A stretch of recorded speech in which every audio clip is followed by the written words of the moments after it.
Bienvenue dans cette nouvelle édition du 12-15 au sommaire de l'actualité. Au Gabon, pour la première fois, la présidente de la Cour constitutionnelle, Marie-Madeleine Boranso, s'exprime sur la dissolution de l'Assemblée nationale le 30 avril dernier. Une crise institutionnelle qui vient se greffer à une crise post-électorale qui perdure depuis la présidentielle d'août 2016. La liste des partis et regroupements politiques reconnus par l'État en République démocratique du Congo a été publiée. Pour en parler, l'ancien Premier ministre et député congolais Adolphe Muzito sera avec nous. Et puis au Malawi, les personnes atteintes d'albinisme sont victimes de persécutions en raison de croyances locales. Les organisations de défense des albinos réclament que davantage de mesures judiciaires soient prises par les autorités pour éradiquer ce phénomène. Mais tout d'abord, référendum à huis clos ce jeudi 17 mai au Burundi. Près de 5 millions d'électeurs sont appelés à se prononcer sur le projet d'amendement de la Constitution qui pourrait permettre au président Pierre Nkurunziza de se maintenir à la tête du pays jusqu'en 2034. Un référendum critiqué par l'opposition et la communauté internationale. En effet, aucune mission d'observation n'a été mise en place, les différentes institutions internationales ne souhaitant pas cautionner le processus de révision du texte fondamental. L'opposition qui a appelé au boycott estime que ce référendum rendra caduque l'accord d'Arusha signé en 2000 et qui avait ouvert la voie à la fin de la guerre civile débutée en 1993.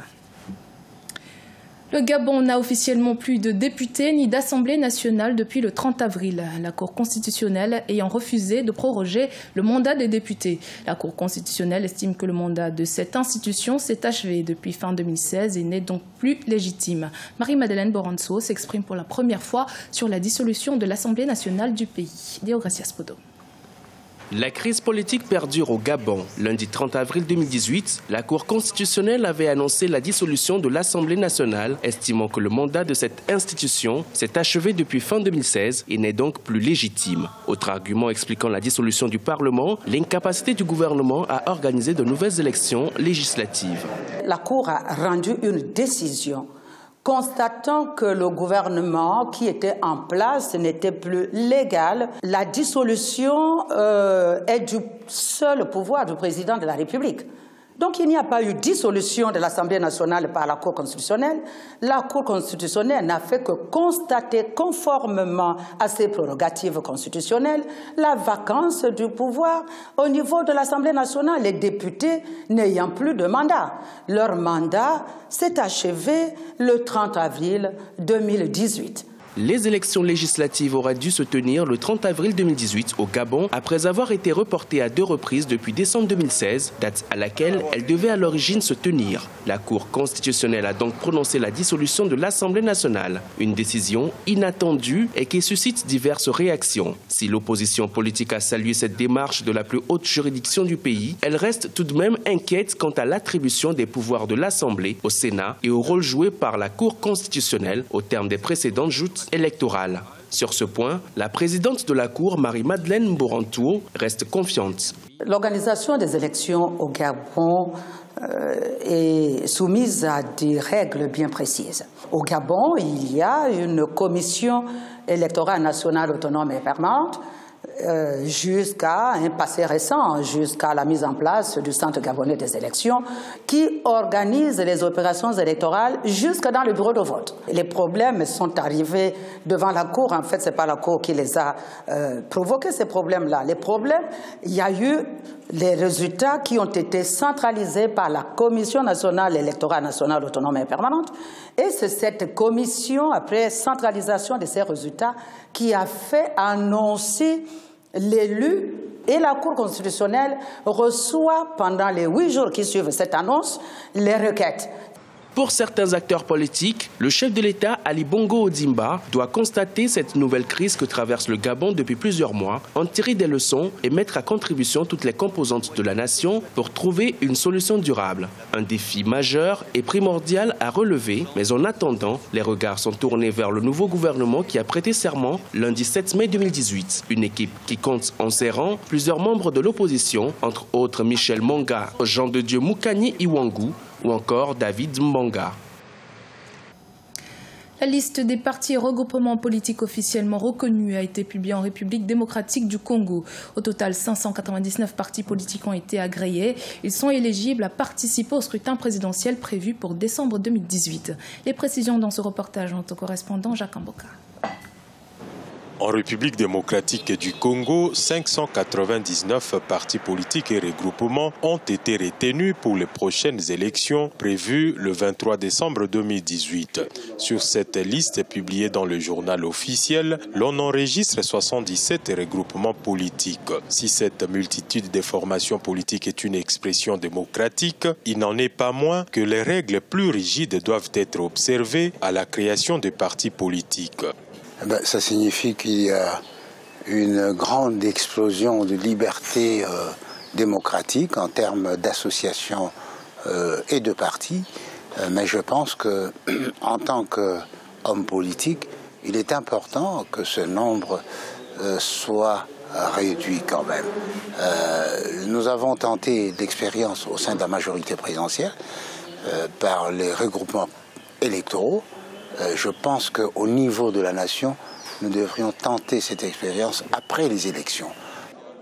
Sur cette liste transmise à la Commission électorale nationale indépendante par le ministère de l'Intérieur, on enregistre 4 fractions de l'UDPS. Selon les observateurs, les recommandations sur les dédoublements de partis politiques faites par le Conseil national de suivi de l'accord n'ont pas été respectées. Par ailleurs, ensemble, la plateforme de Moïse Katumbi ne se retrouve pas sur cette liste. La plateforme Ensemble n'a pas été déposée par nous auprès du ministère de l'Intérieur, dans la mesure où nous avons souhaité avoir plusieurs regroupements politiques.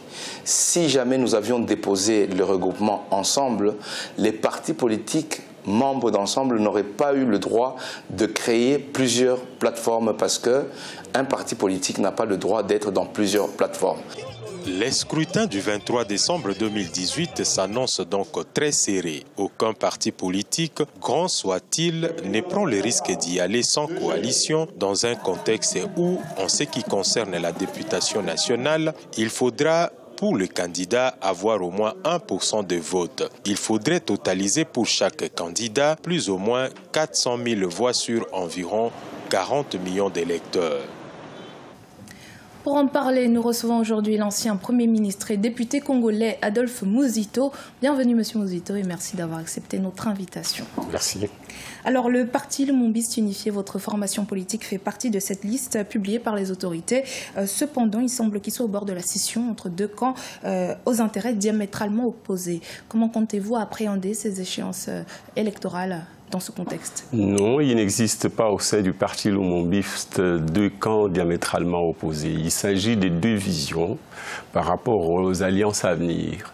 Il y a une vision, ceux des gens d'en haut, c'est-à-dire ceux qui sont autour du patriarche Antoine Gizenga, je n'en fais plus partie, ayant été démis de mes fonctions de secrétaire permanent chargé de questions électorales, mais je reste à la base, comme je l'ai indiqué dans la correspondance, en direction du patriarche lui-même.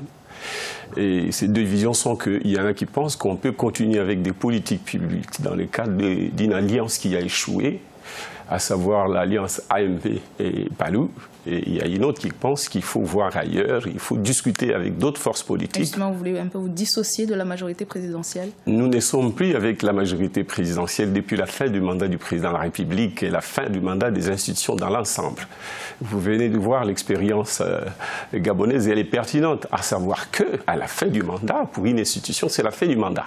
Et la Cour constitutionnelle a pris acte de cette fin du mandat. Donc si nous étions dans ces cas d'école, et puisque nous sommes dans ces cas d'école pour les Congo, même si la Cour constitutionnelle n'a pas tiré les leçons ou les conséquences, non, nous ne sommes plus en alliance parce que c'est une alliance quinquennale dans le cadre des mandats. Comment comptez-vous justement attaquer ce problème? Non, il n'y a pas un problème à attaquer. Il s'agit d'aller vers la synthèse en ce qui concerne notre parti, faire en sorte qu'on fasse une ouverture en discutant avec d'autres forces politiques pour mettre en place une vision, un partenariat. Et pour le le côté qui ne souhaite pas justement s'écarter de la majorité présidentielle.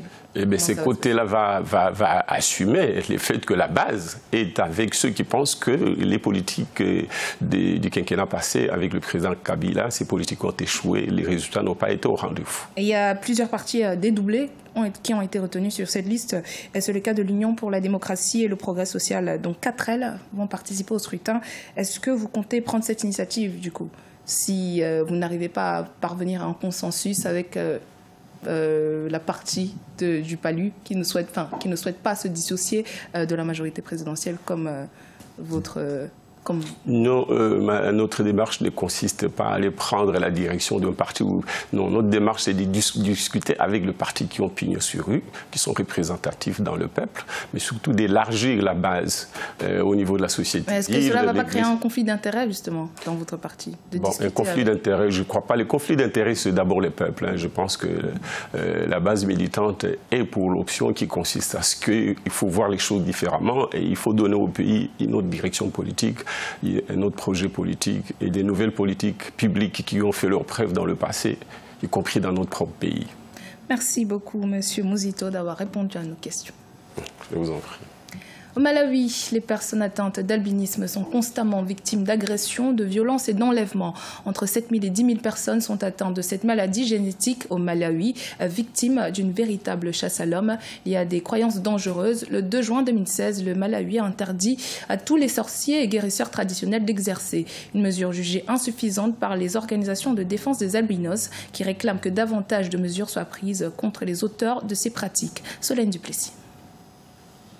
Au Malawi, les personnes atteintes d'albinisme sont régulièrement victimes de persécutions. Ronex Bondo vit sous la menace constante d'être enlevé ou agressé. À chaque déplacement, l'homme de 30 ans fait donc preuve de prudence. Il faut dire qu'au Malawi, les agressions à l'égard des albinos sont en constante augmentation selon les Nations Unies.